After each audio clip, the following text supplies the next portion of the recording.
What if the person you trusted most to protect you became the one person you could never have, but couldn't stop wanting? Imagine losing everything, only to find yourself spiraling into a secret so dark it could destroy what's left of your family. This isn't just a story about grief, it's a descent into a forbidden obsession that blurs every line of morality. It all starts on the darkest day of Emilio's life. He's just a teenager when he loses his mother, leaving him adrift in a world he isn't ready for. That's when his older sister, Patricia, steps in. She drops everything in her own city to move back home, determined to be the pillar of strength her younger brother needs.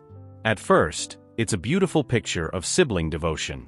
She comforts him, cooks for him, and promises he'll never be alone.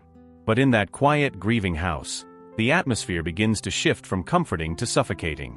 As the days crawl by, Patricia notices Emilio spending hours on the balcony, staring at a girl who lives next door. Like any protective older sister, she tries to nudge him toward a normal teenage crush, offering to help him get the girl's attention. Emilio plays it cool, acting like he's barely interested, but eventually, he lets Patricia into his world. However, the more they plot together, the more Emilio's focus begins to drift away from the girl next door and land squarely on the woman standing right beside him. The boundary between brotherly love and something much more dangerous starts to flicker and fade. Emilio's feelings are becoming a tangled mess, and Patricia feels it too, a strange, unsettling change in the air. Desperate to reset the boundaries, she invites her boyfriend, Derek, over. She thinks that by bringing a normal relationship into the house, she can remind Emilio, and herself, where the lines are drawn. But it backfires spectacularly. That night, while Patricia and Derek are alone in his room, Emilio isn't sleeping. He's in the shadows, watching them from outside, his heart racing with a mixture of jealousy and a growing, twisted attraction. The next morning, the tension is thick enough to cut with a knife. Patricia tries to play the role of the mentor again, pushing Emilio to focus on the neighbor girl so he'll stop looking at her. But as they're cleaning the house, a mundane domestic moment, the dam finally breaks. He tells her how he feels, and the look on Patricia's face is pure horror. She tries to shut it down instantly, reminding him with trembling words that they are siblings and what he's suggesting is an absolute impossibility. It's a hard no, but the seed has already been planted. In a desperate, almost frantic attempt to fix her brother, Patricia calls in another woman, hoping that if Emilio just has an outlet for his hormones, this obsession will vanish. But then something even more confusing happens. As soon as she sees this other woman getting close to Emilio, Patricia feels a sharp, biting sting of jealousy. She stops them before anything can happen, realizing that her own heart is playing a game she doesn't know how to win. Just when things couldn't get more strained, an old family friend named Jack enters the scene.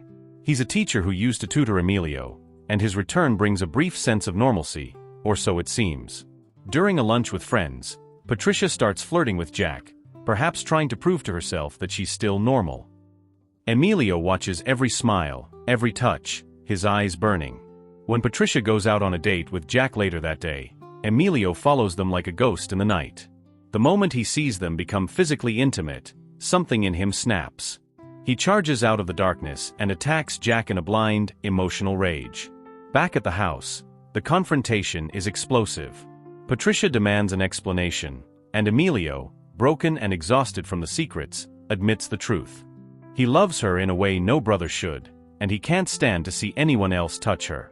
Angered and perhaps terrified by the reflection of her own suppressed feelings, Patricia slaps him. She packs her bags and flees, heading back to her lover in the city just to find some peace. But peace is a luxury she no longer has. A few days later, Emilio appears at her doorstep, tearful and broken, begging her not to leave him. He tells her he has no one else in the world, and Patricia, trapped by her own sense of duty and a growing dark pity, lets him stay. But the cycle repeats. One night, while she's with Derek, she catches Emilio watching them again. This time, her fury is cold. She starts packing his things to send him away for good, but Emilio's words stop her cold.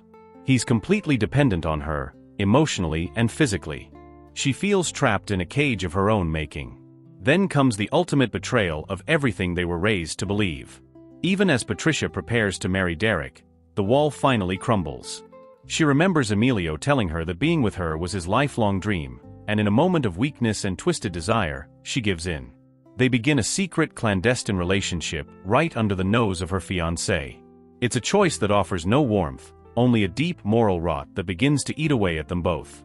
They are together, but they are more lost than ever. They wanted to keep doing it, but at what cost?